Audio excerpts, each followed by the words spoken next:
दूसरा पहलू में आज बात करेंगे डिजिटल भारत या नकदी भ्रम, आरबीआई की रिपोर्ट का दूसरा पहलू। नमस्कार, आप देख रहे हैं दूसरा पहलू।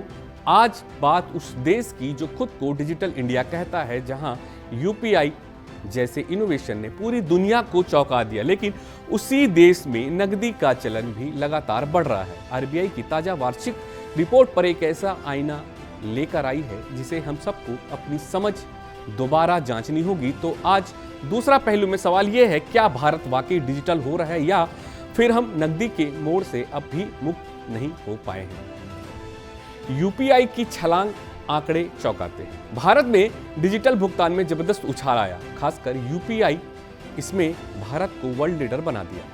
2024-25 में यूपीआई से 1850 करोड़ ट्रांजैक्शन हुए। इनकी कुल वैल्यू रही 260.6 लाख करोड़ रुपए।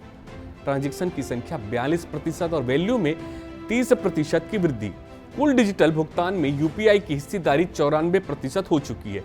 पर क्या यही पूरी कहानी है? नहीं। डिजिटल इंडिया, लेकिन नगद भी साथ साथ। जैसे जैसे डिजिटल पेमेंट्स बढ़े, वैसे वैसे नगद का चलन भी बढ़ा। 2023-24 में देश में 33.5 लाख करोड़ की नकदी चलन में थी। अब यह बढ़कर 2024-25 में 35.5 लाख करोड़ हो गई है, यानी 2 लाख करोड़ की बढ़त। नोट छापने में खर्च आया 6,372 करोड़, 25% की बढ़ोतरी। तो सवाल ये उठता है, जब हर जगह डिजिटल पेमेंट हो रहा है तो फिर नकदी क्यों बढ़ रही है? क्या डिजिटल सिर्फ शहरी भारत की कहानी है? समझते हैं दूसरे मोड का हाल, डिजिटल में भी अंतर।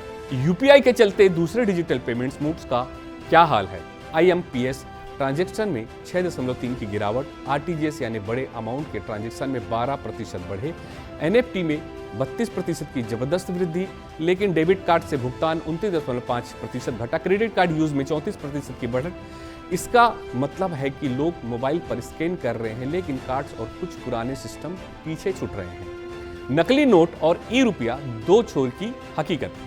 नकदी का बढ़ना सिर्फ खर्च की बात नहीं, ये सुरक्षा का भी सवाल है। सबसे ज्यादा नकली नोट 500 के 1.17 लाख रुपए, 200 रुपए के नकली नोट 14% बढ़े, 100 रुपए के नकली नोट 23% बढ़े। दूसरी तरफ डिजिटल करेंसी यानी ई रुपया 334% बढ़ा है। 2023-24 में जहां ये 234 करोड़ था, अब 1016 करोड़ हो गया है। क्या यही भविष्य है और क्या ये नकली नोटों का विकल्प बन पाएगा? तो अब सवाल उठता है कि नकदी क्यों बढ़ रही है। ग्रामीण भारत, जहां अब भी नेटवर्क की सीमाएं हैं, लोग डिजिटल पर भरोसा नहीं करते। टैक्स से बचाव, कई जगहों पर अब भी लेन देन काले धन या टैक्स से बचने के लिए नगद में होते हैं। व्यक्तिगत मनोवैज्ञानिक, लोग हाथ में पैसा देखकर सुरक्षित महसूस करते हैं। और दूसरी तरफ सरकार डिजिटल मुद्रा का प्रचार कर रही है, लेकिन भरोसा, सुरक्षा और जागरूकता ये अभी भी अधूरी कड़ी है। डिजिटल इंडिया के आंकड़े प्रेरक हैं, लेकिन नकदी की हकीकत हमें दूसरा पहलू दिखाती है, जिसमें समाज की संरचना, आर्थिकी और मनोवैज्ञानिक जुड़ा है। क्या हमें डिजिटल को आगे बढ़ाना है या दोनों व्यवस्थाओं को संतुलित करना होगा? क्या नकदी को खत्म करना समाधान है या फिर एक नई समझ की जरूरत?